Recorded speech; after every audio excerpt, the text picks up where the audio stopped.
said that the way they used force was completely unnecessary, that these people didn't have a bomb in their hand at the time, that they were posing no immediate threat.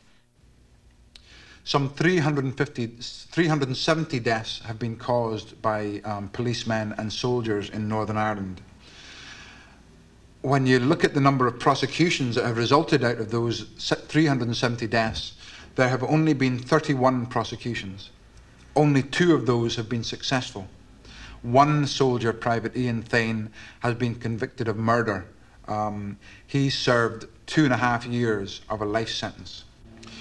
If we look at why exactly it's so difficult to get convictions of soldiers and policemen, one of the confusing things is that despite the government's willingness to create all kinds of special legislation, special powers to deal with terrorists, when it comes to soldiers and policemen, the ordinary law does quite adequately.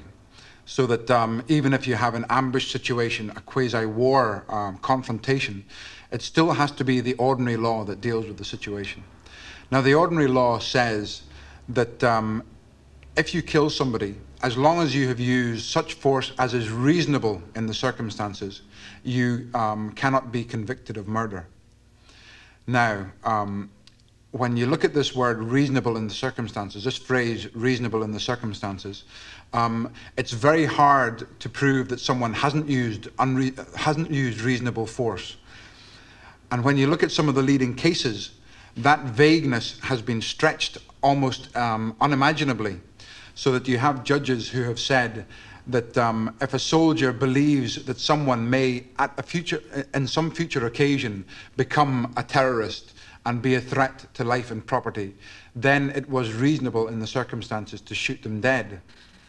My name's Anne Bradley, and on the 13th of January 1990, John McNeil, who is my husband, and 2 of his friends, Eddie Hale and Peter Thompson, were robbing a bootmaker shop, which is a place where you place bets on horses, right? John was in a stolen car sitting outside the bookmaker shop. Now, so far, all I've ever been able to find out is that John was approached by an undercover soldier, which was a backup to the SAS 14 Intelligence. This man approached John sitting in a stationary car. I would like to make it very clear, at the time John was approached, John didn't have a mask on him, he didn't have gloves, he didn't have a weapon, replica or otherwise. John didn't even have a coat on him that day. But this man approached John at a very, very close range of a distance of less than 24 inches. And this man shot John in the head, 1 bullet in the head, and continued to fire another 5 shots into John's body, all at a distance of less than 24 inches. This man had another friend with him who waited in the other 2 boys leaving the betting shop. And both of these undercover soldiers together murdered these other 2 boys by shooting 13 bullets into one of them and 12 bullets into the other one. It has been established that some of the bullets shot into the other boys were fired after the boys were even dead. So far myself, I have found it impossible to get any support or find out any detail rather than what I read myself in the autopsy report.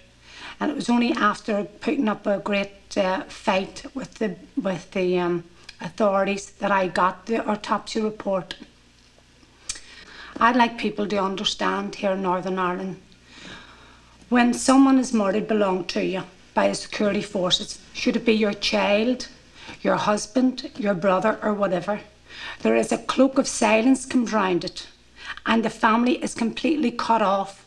They're not given any details. They're not told how your relation died, in my case, John. When John was murdered by the security forces, I found it very, very hard to accept it because I expected justice to be done. Because beyond any reasonable doubt, John McNeil was murdered in cold blood. John could have been arrested. we have reached a point where the security forces, with the knowledge of certainly elements of the government, execute their political opponents. And the area in which I live, in County Tyrone, is one of the areas most deeply affected by that particular policy, where you're not talking about the forces of law and order, the police force, the Ulster Defence Regiment, which is a specific part of the British Army, now called the Royal Irish something or other, but the same personnel, same uniform, same regulations, just change of name, where as organisations who are paid to uphold the law, keep the peace, etc., are actively involved in using their capabilities, that is to say, using their intelligence, using their authority to stop, question, enter people's houses, draw plans, determine who lives where, using that information to then assassinate, terrorise and basically nullify people whose politics they are opposed to. In the past 4 years in County Tyrone, some 19 people have been killed in those circumstances. Some of these cases have come under what is euphemistically called the shoot-to-kill policy. Now that to me is execution by government, and to call it shoot-to-kill is a misnomer. It gives an impression that they should have shot, but they shouldn't have killed them, as if there was some situation in which shooting was required in the first place. Nobody's ever been able to prove there is a shoot-to-kill policy. Nobody's found secret document X that says that Amnesty can't say there is a shoot-to-kill policy. But this is another one of those issues where people think there's a policy. The way the security forces carry out their business in Northern Ireland makes people believe there is one, and the government doesn't do everything to dispel those concerns. Every time another person gets killed, it's just like John being killed all over again, because I think, Jesus, if only somebody would do something. Why does somebody from some other country that would have the resources and would have some power behind them, why don't they step in and do something? You know, just say, here, this isn't on here. You know, explain yourselves. I mean, where's all these hundreds of people been shot dead? How many soldiers are RUCs in prison for it? They'll be told none. On the 30th